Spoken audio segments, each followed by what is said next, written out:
मेरे ही घर से कुछ दूर एक दादी माँ रहती थी जो सबसे बहुत प्यार से बात किया करती थी। वो बच्चों को बहुत पसंद करती थी। हम सब उनको दादी माँ ही बोलते थे। उनके दो लड़के थे जिनकी शादी हो गई थी। वो सब अपने परिवार के साथ खुश थे। दादी माँ को बहुत अकेलापन महसूस होता था। वो सोचती थी मैं किससे बात किया करूं। उनके आंगन में एक पेड़ था तो वो उसी से ही बातें किया करती थी। कभी कभी लोग सोचते थे कि ये दादी माँ पागल हो गई है। फिर वो बोलती थी कि आजकल इस भागदौड़ की दुनिया में किसी के पास वक्त ही नहीं है बात करने के लिए। यही एक पेड़ है जो मेरी बात सुनता है। कुछ टाइम के बाद उसकी बहू पेट से हुई। सब बहुत खुश थे। दादी माँ बोलती कि अब मेरा पोता मेरी बात सुना करेगा। मैं उसके साथ खेलूंगी। पर कुछ ही महीनों में उसकी बहू का बच्चा पेट में ही मर गया। किसी को समझ नहीं आया कि ये कैसे हुआ। फिर कुछ दिनों के बाद उसके घर कुत्ता आने लगा। वह उसको खाना खिलाती, उसको प्यार करती। वो कुत्ता भी कुछ ही दिनों में मर गया। उसे ये भी समझ नहीं आ रहा था कि ये सब क्या हो रहा है। फिर वो चिड़ियों को दाना डालने लगी। कुछ दिन बाद वो अपने घर के पीछे वाले हिस्से में गई। वहां उसने देखा कि यहाँ तो बहुत सी चिड़िया मरी पड़ी है। उसे कुछ समझ नहीं आ रहा था। उसकी आदतें भी बदलने लगी थी। अब वो बहुत गुस्सा करती, बच्चों को भी भगा देती, खाना भी बहुत अजीब से ढंग से खाती। एक दिन उसके बड़े वाले लड़के ने उसको अच्छे से देखा और बहुत से बदलाव महसूस किए। फिर उसने अपने पड़ोसी को ये सब बताया। उनका पड़ोसी उसको एक मंदिर लेके गया।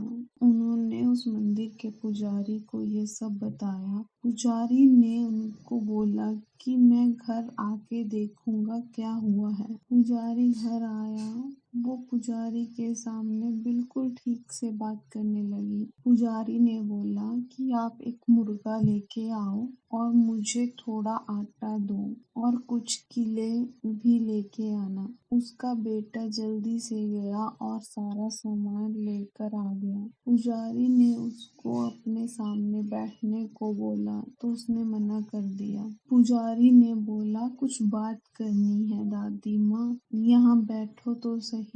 वो बैठ गई। पुजारी ने जल्दी से उसके सर पर आटे का पेड़ा रखा और उस पर कीले लगा दिए। वह एक जगह बंद गई थी। पुजारी ने बोला क्या चाहती हो तुम? वो कुछ नहीं बोली। पुजारी ने बोला मुर्गा दो इसको। उसके बेटे ने उसके आगे मुर्गा रख दिया। पुजारी ने कहा सच सच बता कौन है तू?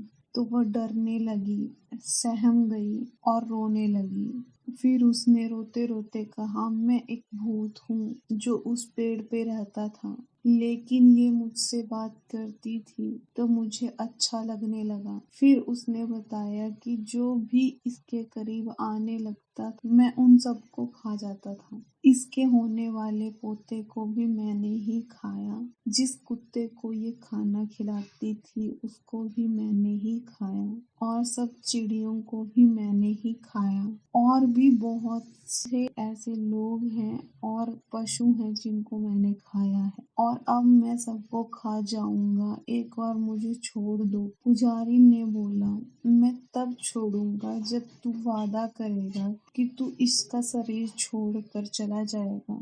उसने कहा नहीं मुझे खून चाहिए। पुजारी ने उसको मुर्गा दिया और बोला इसको खा और चला जा यहाँ से। उसने मुर्गा लिया और उसका खून एक आदमखोर भेड़िए की तरह पी गया। सब गांव के लोगों ने उसे देखा, सब उससे डरने लगे।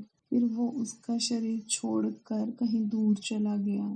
उन्होंने अपने आंगन के सारे पेड़ कटवा दिए, लेकिन लोगों के दिलों से दादी माँ का डर निकल ही नहीं रहा था।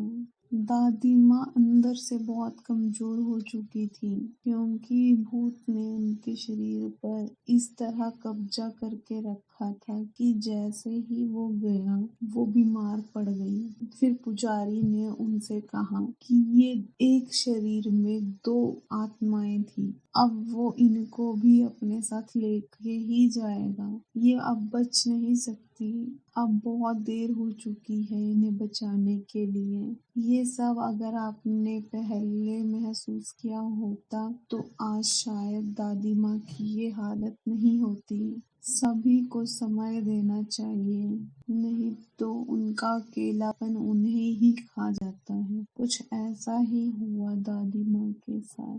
प्लीज मेरे चैनल को सब्सक्राइब करें, लाइक करें और अपने फ्रेंड्स के साथ शेयर करें। कमेंट्स करना ना भूलें और बताएं यह कहानी आपको कैसी लगी।